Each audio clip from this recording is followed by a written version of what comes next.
Let me ask you a question that might hit close to home. Have you ever been told you're hard to read, that you don't open up, that she never knows what you're really feeling?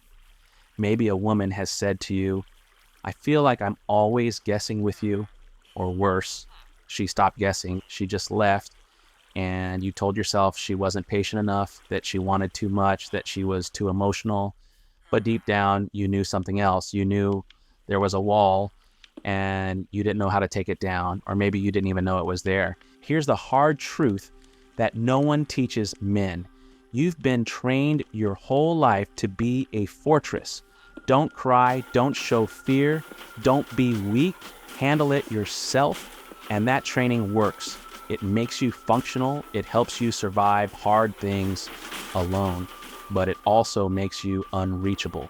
And a woman cannot fall in love with a fortress. She can admire it from a distance. She can feel safe behind its walls for a while, but eventually she will realize that she's standing outside looking in and you're not letting her enter, and she will leave, not because she stopped caring, because she got tired of loving a wall. I want to talk about the invisible wall. It's not made of stone. It's made of silence, of deflection, of changing the subject when she asks how you really are, of saying, I'm fine when you're drowning, of laughing off things that actually hurt, of staying busy so you don't have to feel, of keeping conversations surface level because deep feels dangerous. Every man has this wall to some degree, and every man thinks it's protecting him, but here's what it's really doing. It's keeping out the very thing you want most: connection, intimacy, being truly known by someone who chooses to stay. Let me tell you about a moment I'll never forget. I was in a relationship that looked perfect from the outside. We got along, we laughed, we had good times, but she kept telling me something was missing. I didn't understand. I was there. I was loyal. I wasn't cheating or lying. What more did she want?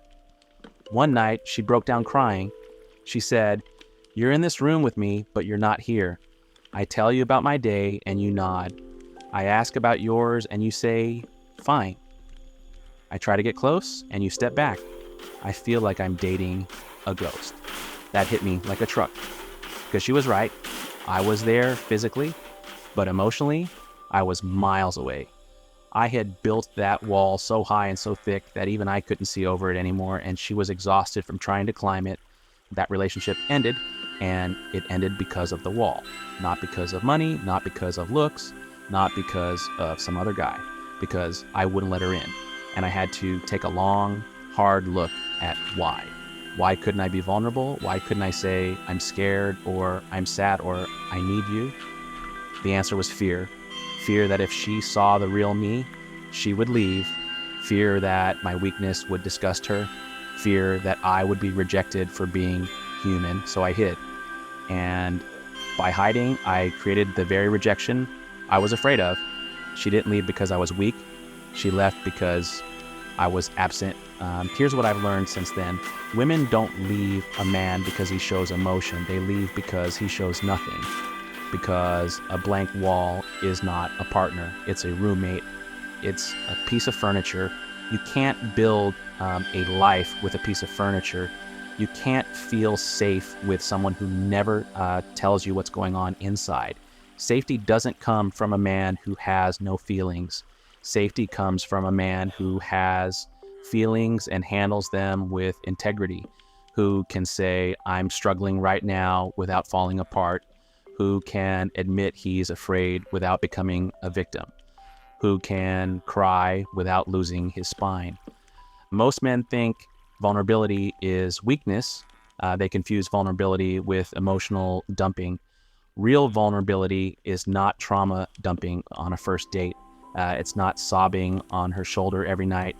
Real vulnerability is the willingness to be seen, to say, that hurt my feelings, to say, I'm nervous about this, to say, I don't have all the answers, to say, I need you. Those words feel terrifying, but they are the keys to the wall. They are what let her in. And when you let her in, something magical happens. She doesn't run, she breathes. Because finally, after all the closed off men she's dated, here is someone real, someone who trusts her enough to be imperfect. And trust is the foundation of love. Let me give you an example. Imagine two men. The first man never shares anything emotional. When she asks how he's feeling, he says, "I'm good." When something stressful happens, he goes silent. When she tries to connect, he deflects with humor. She feels like she's always reaching for him and never quite touching him. The second man is steady. He doesn't cry at commercials, but when he's had a hard day, he says, "Today was rough. I'm feeling pretty drained." When he's anxious about something, he says, I'm a little in my head about this meeting tomorrow." When she does something that hurts him, he says, "That didn't feel good. Can we talk about it?"